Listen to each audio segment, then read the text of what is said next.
السلام علیکم ورحمۃ اللہ وبرکاتہ۔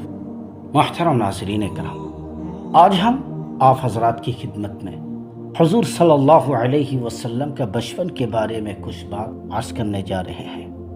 محترم ناظرین کرام، ہمارے رسول پاک صلی اللہ علیہ وسلم کو سب سے پہلے آپ صلی اللہ علیہ وسلم کی والدہ حضرت آمینہ رضی اللہ تعالی عنہا نے دودھ پلایا۔ 3 دن کے بعد آپ صلی اللہ علیہ وسلم نے چند روز تک بی بی سویبہ رضی اللہ تعالی عنہا کا دودھ پیا، جو آپ صلی اللہ علیہ وسلم کی چچا ابو لہب کی لونڈی تھی۔ ان دنوں مکہ میں رہنے والے شریف عرب گھرانوں کا دستور تھا کہ وہ اپنے بچوں کو پیدا ہوتے ہی دیہات میں بھیج دیتے تھے۔ وہاں وہ دیہاتی عورتوں کا دودھ پی کر پرورش پاتے اور صحرا کی کھلی ہوا میں کھیل کود کر ان کی صحت بہت اچھی ہو جاتی، ساتھ ہی وہ خالص عربی زبان بھی سیکھ لیتے۔ دیہاتی عورتیں سال میں 2 مرتبہ مکہ آتی اور شریفوں کے بچوں کو پالنے کے لیے اپنے گھروں کو لے جاتی۔ جب واپس لاتے تو بچوں کے والدین ان کو بہت انعام و اکرام دیتے۔ اسی دستور کے مطابق محمد صلی اللہ علیہ وسلم کو قبیلہ بنو سعد کی ایک خوش نصیب بی بی اپنے قبیلے لے گئے۔ ان کا نام حلیمہ رضی اللہ تعالی عنہا تھا اور ان کا گاؤں مکہ سے بہت دور نجد کے علاقے میں تھا۔ دیہاتی عورتیں یتیم بچوں کو نہیں پالا کرتی تھی، لیکن بی بی حلیمہ رضی اللہ تعالی عنہا نے ننھے حضور صلی اللہ علیہ وسلم کو خوشی سے لے لیا۔ اس طرح ان کی قسمت جاگ اٹھی، کیونکہ آپ صلی اللہ علیہ وسلم ان کے لیے برکت کا خزینہ نکلے۔ وہ خود کہتی کہ ہم محمد صلی اللہ علیہ وسلم کو لے کر واپس جانے لگے تو ہمارے کم دودھ دینے والے اونٹنی خوب دودھ دینے لگی، اور ہماری کمزور گادھی اتنی تیز چلنے لگی کہ اس نے قافلے کے سب گادھوں کو پیچھے چھوڑ دیا۔ ہم وطن پہنچے تو چند دنوں کے اندر ہماری زمین میں ہریالی ہی ہریالی ہو گئی اور ہماری بکریاں خوب دودھ دینے لگے۔ اس طرح ہماری غریبی دور ہو گئی۔ 2 سال کے بعد بی بی حلیمہ رضی اللہ تعالی عنہا ننھے حضور صلی اللہ علیہ وسلم کو حضرت آمینہ سے ملانے لے گئی اور پھر اصرار کر کے واپس لے گئی۔ وہ آپ صلی اللہ علیہ وسلم سے بہت محبت کرتی تھی اور اپنی اولاد کی طرح چاہتی تھی۔ آپ صلی اللہ علیہ وسلم کی دو شریک بھائی بکریاں چرانے جاتے تو آپ صلی اللہ علیہ وسلم کو بھی ساتھ لے جاتے۔ وہ گھر واپس آ کر اپنی ماں کو آپ صلی اللہ علیہ وسلم کے بارے میں عجیب و غریب باتیں بتاتے۔ ایک روز آپ صلی اللہ علیہ وسلم کے دودھ شریک بھائی دوڑتے دوڑتے آئے اور بتایا کہ 2 آدمیوں نے محمد صلی اللہ علیہ وسلم کا پیٹ چاک کر دیا۔ حلیمہ رضی اللہ تعالی عنہا اپنے شوہر کے ساتھ دوڑ کر وہاں گئی۔ آپ صلی اللہ علیہ وسلم بھلے چنگے کھڑے تھے۔ جب آپ صلی اللہ علیہ وسلم سے پوچھا گیا کہ آپ کو کیا ہوا تھا تو آپ نے بتایا کہ سفید کپڑوں والے 2 آدمی آئے، مجھے لٹا کر میرا پیٹ چاک کیا، اس میں سے کوئی چیز نکال کر پھینک دی اور پیٹ کو پہلے جیسا کر دیا۔ بی بی حلیمہ رضی اللہ تعالی عنہا یہ سن کر گھبرا گئی اور مکہ جا کر آپ صلی اللہ علیہ وسلم کو حضرت آمینہ رضی اللہ تعالی عنہا کے سپرد کر دیا۔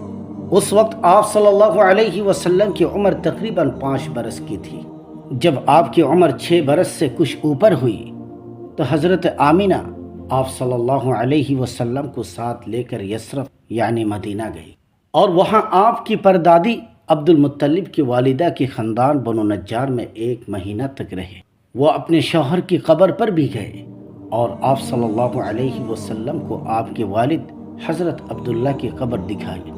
یثرب سے واپس ہوئی تو راستے میں بیمار ہوئی اور ابوا کے مقام پر وفات پا گئی اور وہی دفن ہوئی۔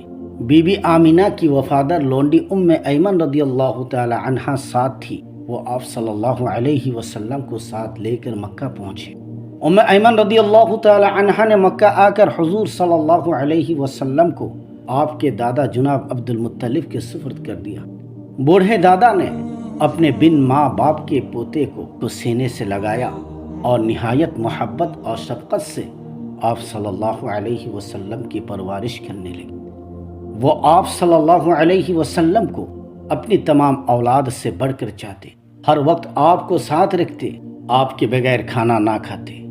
آپ صلی اللہ علیہ وسلم کو اپنے ساتھ اپنی مسند پر بٹھاتے، آپ کا منہ چومتے اور کہا کرتے کہ خدا کی قسم میرے اس پوتے کی نشان ہی کچھ اور ہے، یہ اتنے اونچے مرتبے پر پہنچے گا جس پر اس سے پہلے کوئی عرب نہیں پہنچا۔ آپ صلی اللہ علیہ وسلم سے دادا کی اتنی محبت دیکھ کر لوگ آپ کو ابن عبد المطلب کہنے لگے، لیکن افسوس آپ صلی اللہ علیہ وسلم 8 سال کے تھے کہ شفیق دادا کا سایہ بھی سر سے اٹھ گیا۔ دادا کے وفات کے بعد آپ کے چچا جناب ابو طالب آپ صلی اللہ علیہ وسلم کے سرپرست بنے۔ انہوں نے بھی آپ صلی اللہ علیہ وسلم کو بڑی محبت اور پیار سے اپنے پاس رکھا اور ہمیشہ اپنے بچوں سے بھی بڑھ کر آپ کے آرام کا خیال رکھا۔ آپ نے دیکھا کہ چاچا کی مالی حالت کمزور ہے تو خود کمانے کی فکر کی اور کچھ عرصے تک لوگوں کی بکریاں اجرت پر چراتے رہے۔ اس زمانے میں عرب میں لکھنے پڑھنے کا رواج نہ تھا، اس لیے آپ صلی اللہ علیہ وسلم نے بھی کسی سے لکھنا پڑھنا نہیں سیکھا۔ البتہ آپ صلی اللہ علیہ وسلم چچا سے تجارت کا تجربہ حاصل کرتے رہے۔ ایک دفعہ ابو طالب اپنا تجارتی سامان لے کر شام جانے لگے تو آپ صلی اللہ علیہ وسلم کو بھی ساتھ لے لیا۔ اس وقت آپ 12 سال کے تھے۔ رستے میں بصرہ کے مقام پر پہنچے تو وہاں ایک عیسائی راہب بحیرہ نے آپ صلی اللہ علیہ وسلم کو دیکھ کر ابو طالب سے کہا کہ تم اپنے بھتیجے کو واپس لے جاؤ، کہیں ایسا نہ ہو کہ کوئی دشمن ان کو نقصان پہنچائے، کیونکہ ان میں وہ نشانیاں پائی جاتی ہے جو آخری نبی کی ہے۔ چنانچہ ابو طالب اپنا کام جلد ختم کر کے آپ صلی اللہ علیہ وسلم کو واپس لے آئے۔ تجارت شام کے پہلے سفر سے واپس آ کر آپ صلی اللہ علیہ وسلم کا کام میں اپنے چچا کا ہاتھ بٹانے لگے۔ اس طرح آپ کو کاروبار میں بڑی مہارت حاصل ہو گئی اور آپ صلی اللہ علیہ وسلم نے روزی کمانے کے لیے تجارت کا پیشہ ہی اختیار کیا۔ ویسے بھی قریش کے شریفوں کا سب سے باعزت پیشہ تجارت اور سوداگری تھا۔ ہمارے رسول صلی اللہ علیہ وسلم کا بچپن اس حالت میں گزرا کہ ان دنوں ہر طرف برائیاں پھیلی ہوئی تھی۔ آپ صلی اللہ علیہ وسلم بہت شرمیلے اور نیک تھے، اکثر خاموش رہتے تھے اور ہر قسم کی برائیوں سے نفرت کرتے تھے۔ کھیل تماشوں اور میل و ٹھیلوں سے آپ صلی اللہ علیہ وسلم کو کوئی دلچسپی نہیں تھی۔